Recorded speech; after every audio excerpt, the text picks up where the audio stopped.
Hello everyone, this is Al-Fadi. Welcome back to this series about Mecca, the search for a place.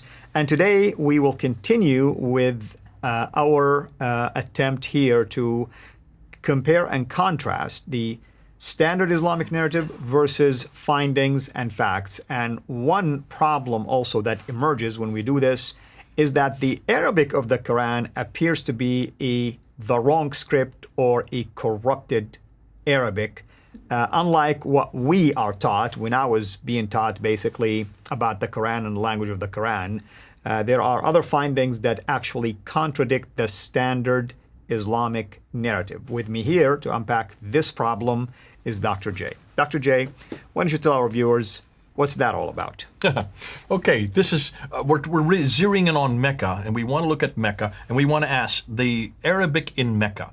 What do we know? What is the name of the Arabic in Mecca? Well, we're always told it's a Qurayshi, based on the tribe of Quraysh, where Muhammad came from. Absolutely. It's the Qurayshi dialect, Right. they keep on telling us. Right. The dialect of the Qurayshi. And that's why when Mudaifa was up there in Azerbaijan and they came across and they were helping out those from Iraq and Right. from Syria to defeat the Azerbaijanis, when they went to the mosque on the Friday and they listened to the prayers were from the Quran, and it was different verses. That's right. It's not the same words. And they realized that this is not the Quran that we know. And so Mudaifa comes flying back down to Medina. He goes to he says, we've got to do something. We must not have the Quran like the Christians have their That's Bible. right. We must have just one Quran in one dialect.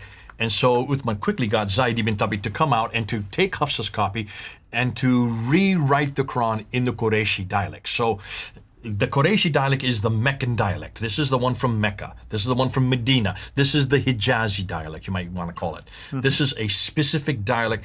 And what did he do with all those from up in Iraq and from up in Syria? He took them all and burnt them. That's right. I mean, in fact, the tradition says, if you recall, in Bukhari, that he instructed the committee that whenever there's disagreement, use the Qurayshi dialect to settle that matter.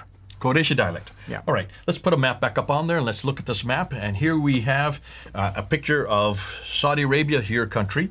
And of course, as we've been told that the Qurayshi dialect, the Meccan dialect, would be in this area right here, this green rectangle that I have right over here.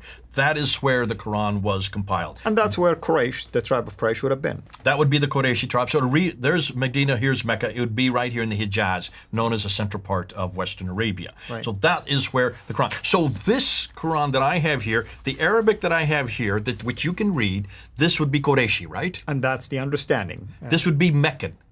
Right. This would be Hijazi. Right. And this is unique to anything that happens up here, right? That's true. That's here's what the it problem. should be. Yeah.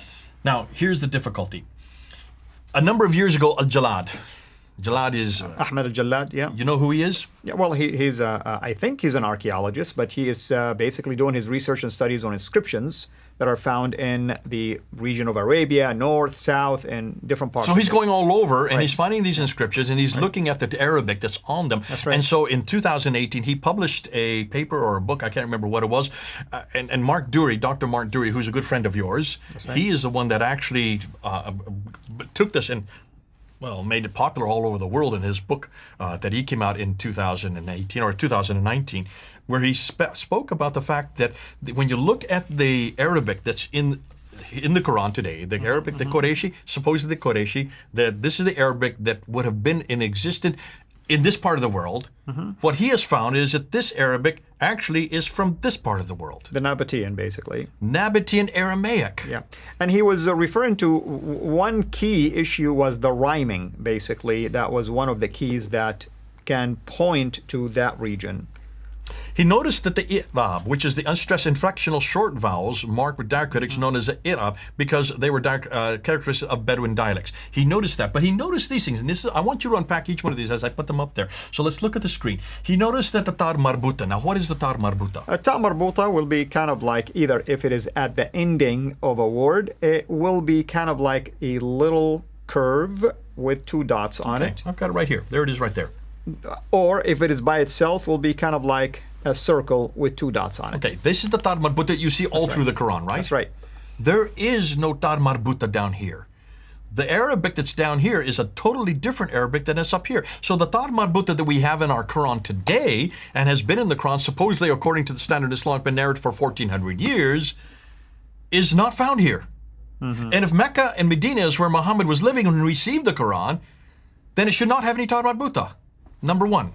Number two, the Alif Maksura. What is the Alif Maksura?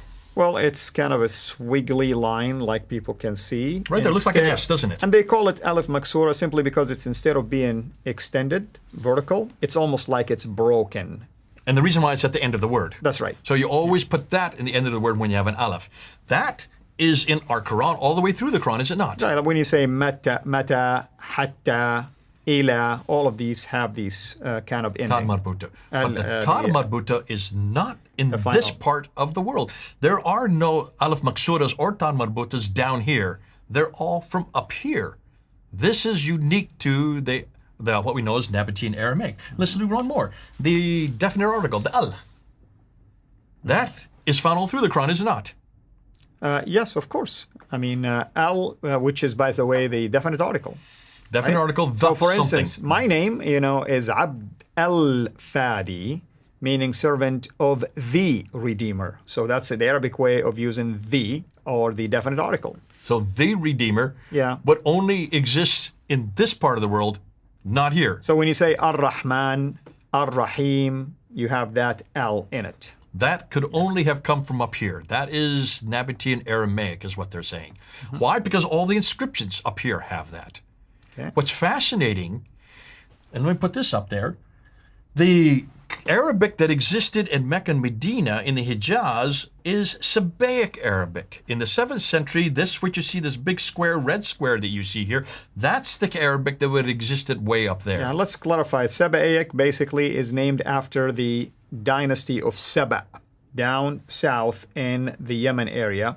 That's at least where they started it from, but they covered, as you can see geographically, a larger ground. It's an interesting thing, by the way. I'm not going to reveal a secret here, but the manuscript I'm working on, what you're saying is kind of like helps with the possible origin.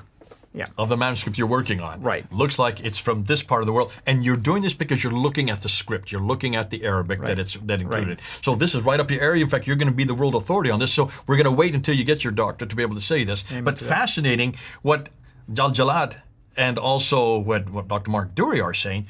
If the Quran had been written in Mecca or Medina, if they'd been written, it would be had used the Sabaic Arabic, which does not have the Alif Maksura or the Tar Marbuta or the definite article. Among other features, obviously, but it seemed like the overwhelming evidence leads to north, once again. Again, once to the north again. That's right. Conclusion. The Quranic Arabic, Nabatean Aramaic, existed 600 miles further north, while the 7th century Arabic of Mecca, if Mecca was the place where this was, and we've been told that it was, in the Hijaz, was Sabaic, would have accommodated the text of the Quran. Why?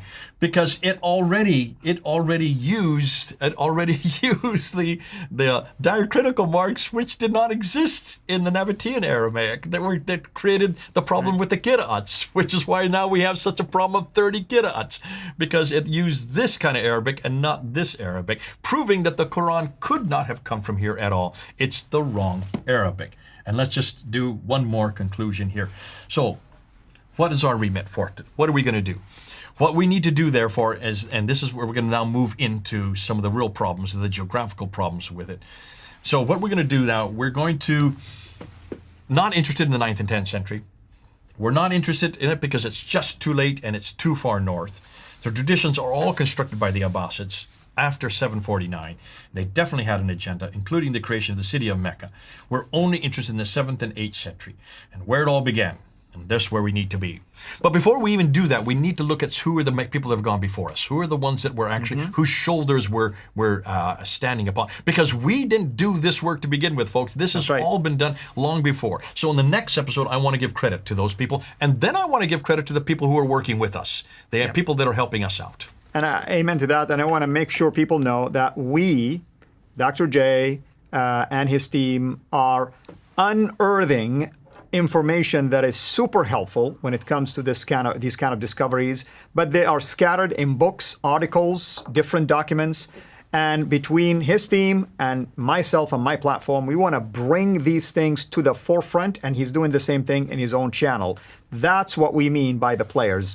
We're collecting the data, we're presenting it to you in one series to make it easy for you to go to these series, watch the sources, then go and investigate it for yourself. I mean, we're giving you the sources, we're not hiding it from you, and next episode we'll deal with that as well. Thank you so much as always, brother. It's exciting. It's always exciting for me, even when I'm doing this with you, because there's always something that prompts me to think about something that I experienced in the past, and I say, now it makes sense. Now it makes sense. Now it's starting, the picture's starting to fit together. Thank you everyone for watching. Hopefully you're enjoying this series. Share it with others as well. Keep your comments coming and your questions as well. This is Al Fadi. God bless you. Thank you for watching this video. Be sure to like and subscribe to our channel Sira International and click on the bell so that you receive notifications whenever we publish a new video or go live. I would also like to appeal to you to consider becoming a Patreon patron by clicking the link right below. By doing so, you can give towards the production of these videos. There are also other options for you where you can give to our channel. I thank you from the bottom of my heart.